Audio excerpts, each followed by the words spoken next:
Hello and welcome to DevPlay. First, I want to apologize about the fan in the background. It is really hot where I am. It's as low as it can be set. Hopefully, it's not too irritating. I know you can definitely hear it in the recording. So, I wanted to do something a little bit different today and something I plan to do more in the future. I'm going to cover stories that are maybe a little bit older than what I would maybe normally cover. Hopefully, I'll start in the future getting to these things sooner. So, the things I'd like to talk about are maybe some of the news in the game industry. So, you've got all these things happening in the last few weeks that have to do with PC gaming and consoles. So, a few weeks ago, we had Microsoft talking about cross system play, and then Sony saying maybe we won't, maybe we will. But then Sony coming out with its own announcement about the PlayStation VR being able to be used on PC, and Xbox, or Microsoft rather, announcing that their exclusive titles on Xbox are now going to work on Windows and Windows 12.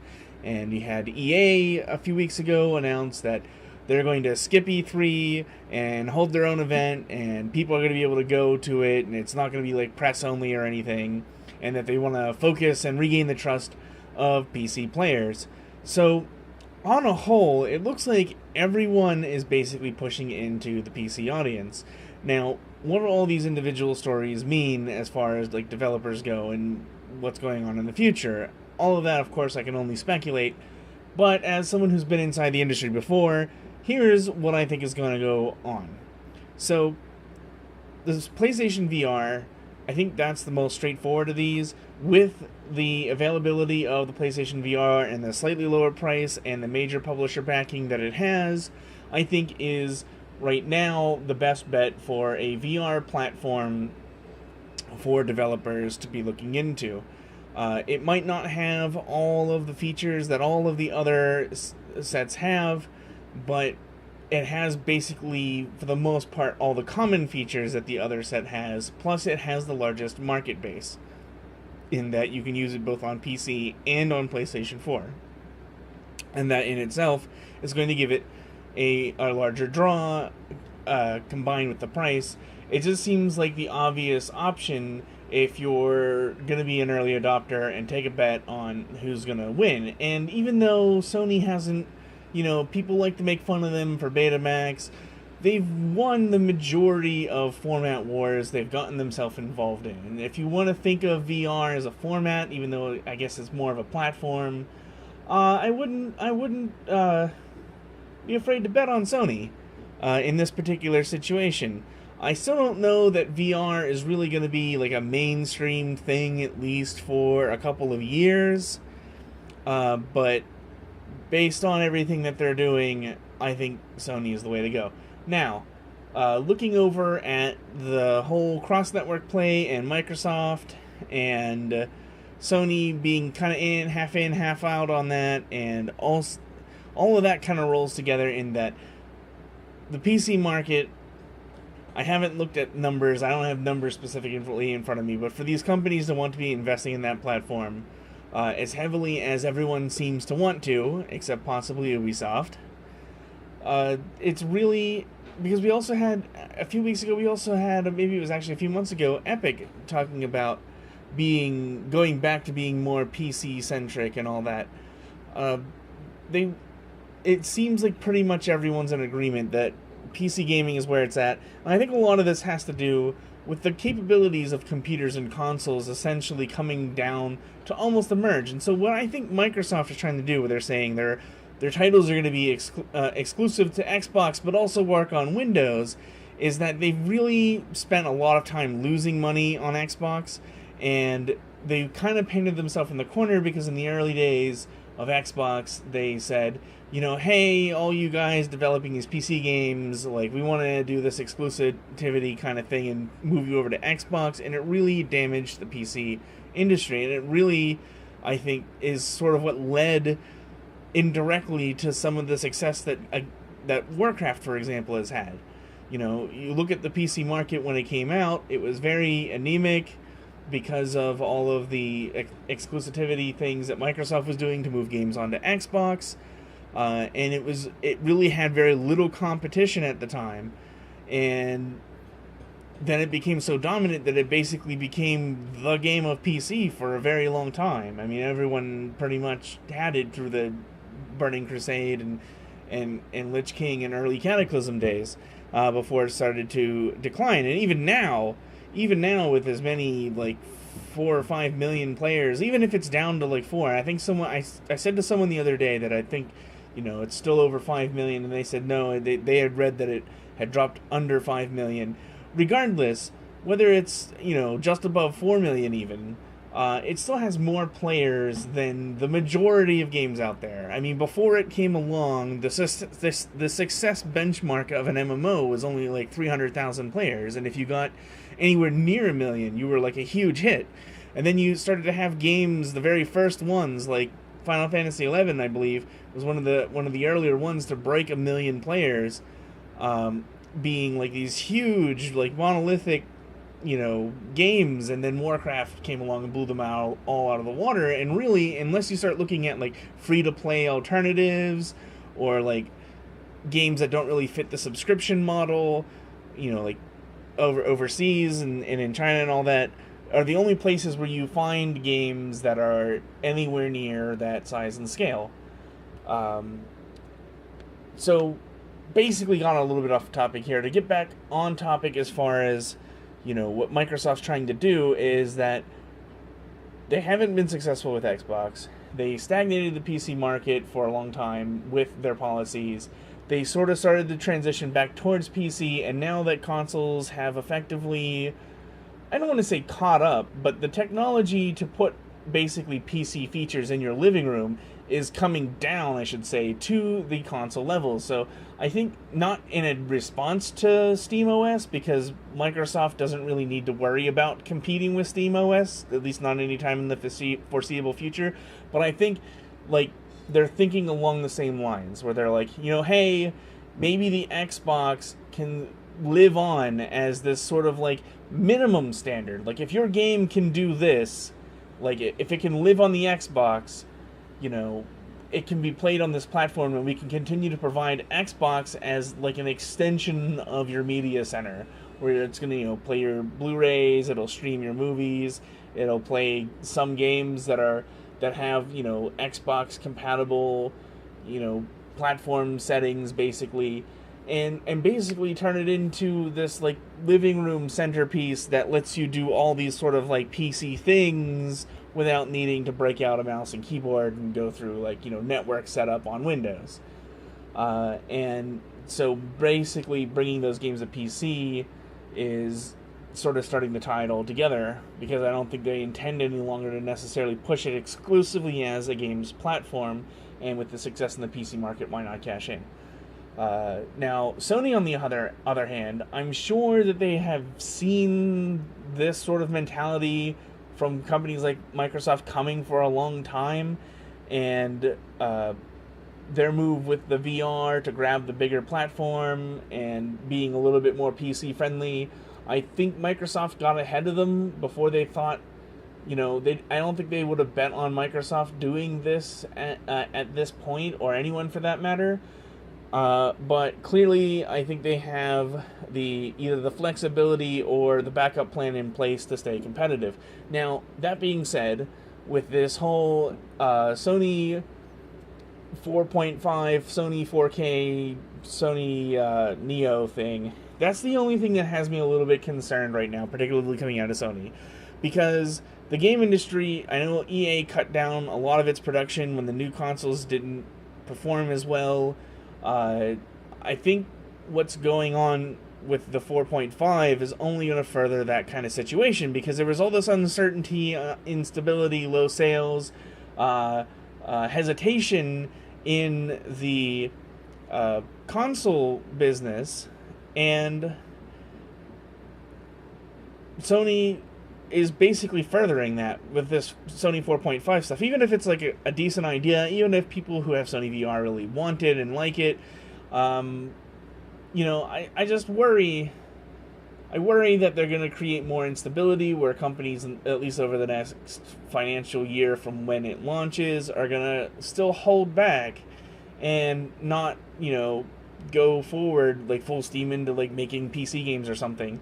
or totally adopting this, the PlayStation, because they're like, okay, well, what's this PlayStation 4.5? Maybe we should wait and see the sorts of things that people are doing before we totally invest in this. And then because of the way hardware is in the first place and the longer development cycles, games take 2 to 5 years to make, from the maybe a little bit too short in 2 years and a little bit too long in 5 years, at least for certain games.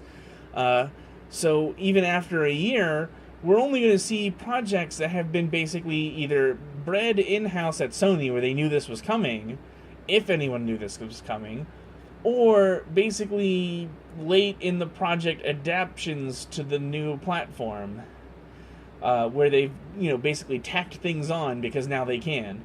And I don't think that's really any way to go about doing this sort of thing. And so that's why I don't know that it's going to be a huge success. I mean, I don't know that it's not going to be a huge success, but I do feel like Sony is setting themselves up for a situation where people just aren't willing, or not people, but companies, developers, aren't willing to just invest full stock in an unproven technology that they've only had for a short amount of time. So gaming on the whole, I think, is in pretty good shape right now. There's no reason you can't port PC games to consoles maybe a little bit easier. I mean, basically every console game starts out as a PC game, and then you start optimizing it for the hardware that you're going to run it on later, even if it never releases on PC.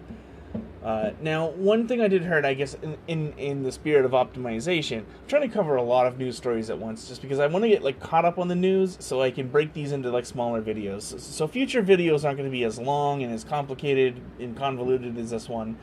But I think when it comes down to it, when people are out there saying that, oh, the developers don't want this, they don't like the PlayStation 4.5, and then, there's some other commentators out there saying things like, oh, well, because all this optimization, they say it's going to take so long, well, I don't understand, why don't you just turn the graphics down and call it a day? When you submit games to these companies, so when you submit a game to Steam, for example, it's not so bad. You have to meet a few minimum requirements. They're gonna allegedly play it and test it out, see if it works, especially if you don't have a prior relationship with Steam and you have to go through Greenlight. And that's actually the least invasive process. When you try to make a game for Sony or Microsoft, they have a lot more requirements as far as frame rates, as far as compatibility, as far as, even down to things I believe on the Xbox 360 at one point, every loading screen in the game had to have some sort of quote-unquote interactive element designed into it. So splitting the PlayStation into two different platforms, first of all, consoles don't always respond as well to just turning down the textures you would think, nor does turning down the textures actually have a significant impact on frame rate anyway. Things like reflections and shadows and anti-aliasing, and for the time being, things like hairworks, physics, those all tend to have a more significant impact depending on how you handle them than textures. So optimizing for 4.5 isn't just as simple as basically throwing a switch. It's going to take, depending on what Sony wants, they might even have different requirements for the 4.5, different resolution minimums and all that. And if that's the case, not all games, engines, and systems scale properly from resolution to resolution. So, one game's shadows might have a significant impact when scaled up in resolution, where another game might not. So, based on what Sony wants to see out of these 4.5 games, and what they're still going to have to do on 4, could actually potentially add a very significant amount of polish time to the end of a project. And of course, the other concerns where, slowly over time, people will kind of care less and less about how the performance is on PlayStation 4 versus 4.5 and things. Those are all valid concerns as well. So that about wraps things up, I guess. The very last thing I think I want to touch on just a tiny bit is with Intel saying they want to get out of CPUs. Well, not out of CPUs, but they want to focus on the, quote, Internet of Things, and they're getting rid of 12,000 jobs, and they're taking the focus away from desktop-grade processors. I kind of wonder what's going on there, because it's not like servers and businesses don't still need and use like Xeon processors and all that. Now, for a long time, Xeon processors would be like a lot lower gigahertz and have significantly more cores, and threaded processes are much more of a server thing than they are an end user thing. But now we're starting to see phones and things come out with like 10 cores and all that. So I wonder if their mentality, even if not publicly spoken, isn't that, hey, our Xeon processors are getting really a lot closer to desktop processors, so there's no reason why we can't just start to scale those chips down for the desktop user, instead of having these completely separate identities of Xeons and i7s. Not that they'll necessarily ever call a meant for your home product a Xeon, but that, like, they might come out with like a 12 core processor that's basically built on Xeon technology and sell it at a desktop level, instead of just having this separate line of like i7s and things where they're completely own manufacturing processes and all of that. Because if now that we're starting to see these like workstation grade processors be able to handle 3 gigahertz easily and higher, they're really basically moving into that same space. And so I think they might be thinking, well, we can consolidate this down and still basically continue to move forward in our progress without, all these extra employees to sort of support 2 completely different processes. Now, that being said, AMD, who a few months ago looked like they were going to come apart, and they they spun off Radeon, and their sales were just horrible, and then they had a bunch of executives and high-end chip designers leave, and then now they talk about securing over $1 billion in these hardware deals with, I think, Sony for sure, potentially Microsoft, and I forget what the third one was. Yeah, the NX. So I guess all the consoles pretty much. I know that they didn't confirm anything with Microsoft. It's just Microsoft said they were going to do like an upgrade, and they weren't going to do an upgrade, then they might do an upgrade. And so, if you know that they're going to be working with Nintendo and Sony, and they've got a third party, it's kind of like process of elimination on who would need AMD chips. I mean, I guess it could be a phone or something with graphics, or a handheld that we haven't heard of yet, but I kind of doubt that. I kind of think that Microsoft is talking to them about Xbox type stuff, and maybe even have sealed the deal at this point. But, basically AMD's in a situation now where I don't know what kind of people Microsoft is necessarily getting rid of in that department, but it's basically, here's 12,000 people that AMD can pick and choose the best of from, and really potentially, depending on who Microsoft gets rid of and who AMD can convince to come over to Team Red, might actually be able to be somewhat more competitive again. Especially now that they're talking about a lot of this like low power or performance per watt kind of stuff, and they're obviously targeting enthusiasts with their new cooling solutions. You can YouTube some of those videos and things. I don't have my hands on that kind of stuff, nor do I have a great camera. I wish I did. Like, if someone out there hears me, I would genuinely make, hardware reviews if I had hardware to review. But until the day that I get a great camera, and until the day that I can start affording enough hardware to show you guys, hey, look, I can do this, that's probably not going to happen. But you can certainly find videos out there of their new cooling solution, and it's definitely targeted at people who are building custom computers. I mean, you don't put an LED light on a processor fan for enterprise use. That goes specifically well with cases that have things like Windows, where you can see the little lit up AMD logo on the side of the processor. Heatsink, that is. Alright, well that about wraps things up. This has been, I don't know, maybe I'll call it like Tech Blast or something. I really do need to come up with a name for the show. I wish I did, but I didn't, so deal with it. Alright, have a good one.